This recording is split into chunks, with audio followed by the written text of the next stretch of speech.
거제에서 50대 여성을 묻지마 폭행에 숨지게 한 사건이 불과 얼마 전의 일인데 또다시 비슷한 일이 일어나서 공분을 사고 있습니다. 이번에는 울산에서 20대 청년이 70대 할머니를 무차별 폭행했는데요. 당시 상황이 담긴 CCTV 영상도 공개가 됐습니다. 교수님, 이게 폭행 원인이 뭘로 판명이 난 건가요?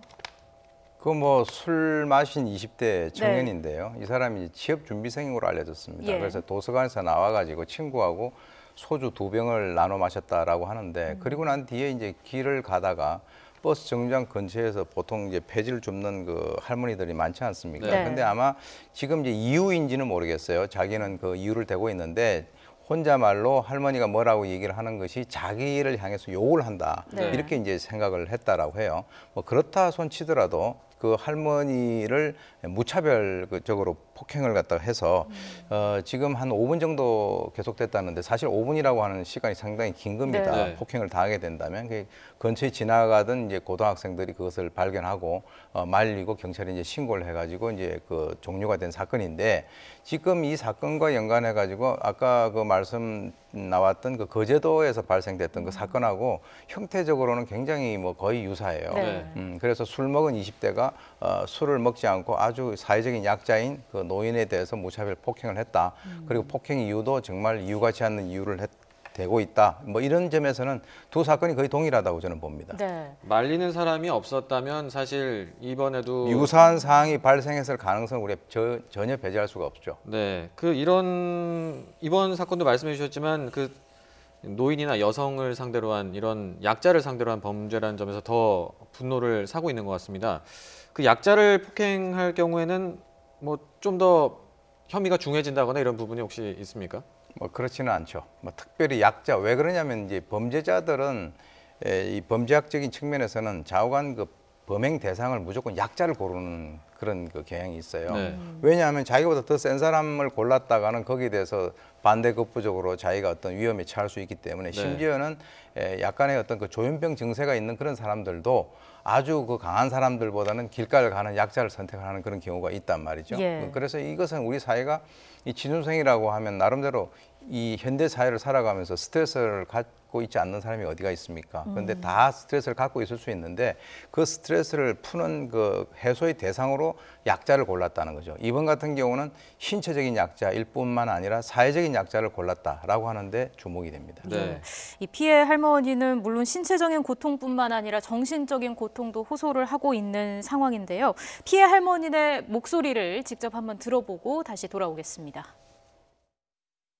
뭐 지한테 배치 있으면 또 모르지만 절로 지나가는 것도 못 봤고 언제 이어들어갖고 날로 그러더라고. 막 육신이 막 다 떨리고 막 병원에 가도 막 떨리고 막. 젊은 친구들 중에 아주 유능한 친구들도 음주 때문에 많이 죽고 하는 거 기사를 많이 보는데 그런 걸 보면서도 이걸 같이 봤을 때 이거는 좀 아니지 않겠나. 네, 그 피해자의 아들분의 목소리도 들으셨지만 이 술을 먹었다는 이유로 이렇게 폭행이 일어나서 되겠냐. 그리고 음주 폭행이라는 부분에 대해서 이거 처벌 강화해야 된다 이런 이야기가 계속 나오는 것 같습니다. 글쎄 이 사건을 보면서 저는 이제 음주 범죄, 그다음에 또 뭐 분노 범죄일 수도 있고요. 네. 그다음에 패륜 범죄라는 생각이 들어요. 왜냐하면 뺨을 때렸어요. 다른 데를 때린 것도 아니고 네. 저 20대가 70대 할머니를 뺨을 때린다든지 이런 것들이 지금 있었다는 것인데 사실은 뭐 술을 먹었다는 것은 변명이 될 수 없고요. 네. 어떻게 보면은 그만큼 지금 우리 사회가 뭐라 그럴까요? 아까 지금 금방 제가 분노라는 얘기를 했습니다마는 굉장히 모든 도덕과 윤리 이런 것들이 무너지고 있고 그다음에 법 질서가 무너지고 있다는 것을 이 현장에서 봅니다. 예. 근데 어쨌든 간에 음주 폭행 같은 경우는 음주 그 운전과 마찬가지로 그것이 뭐 감형이 되거나 그렇지는 않습니다. 오히려 저거는 재질이 나쁘기 때문에 다른 것에 비해서 좀 더 가중 처벌될 가능성도 있는 것이죠. 예. 네, 사회적 약자를 저렇게 때렸다는 점에서 말이죠. 예, 술 취한 상태이기 때문에 감형되는 게 아니라 오히려 처벌 수위를 강화해야 한다 이런 목소리가 계속 나오고 있는데 이 묻지마 폭행에 대한 대책은 어떻게 세울 수 있을까요? 사실 이제 묻지마 폭행과 관련돼 가지고 대책이라고 하는 것이 뭐 손에 탁 잡힐 정도였으면은 지금 이런 얘기가 나오지 않았을 네. 텐데요. 이 묻지마 폭행이라는 것은 무동기 범죄라고도 얘기를 하는데 겉으로 봤을 때는 그 행위에 대해서 전혀 이해를 할 수가 없고 그 이전에 가해자하고 피해자 간에 있어서의 인간적인 관계가 전혀 없는 그런 상황에서 발생되는 걸 얘기를 하는데요. 그러나 이제 그 안으로 들어가 보면 분명히 이 취준생 같은 경우도 본인 나름대로 뭔가 화가 나는 상황이 있었을 거예요.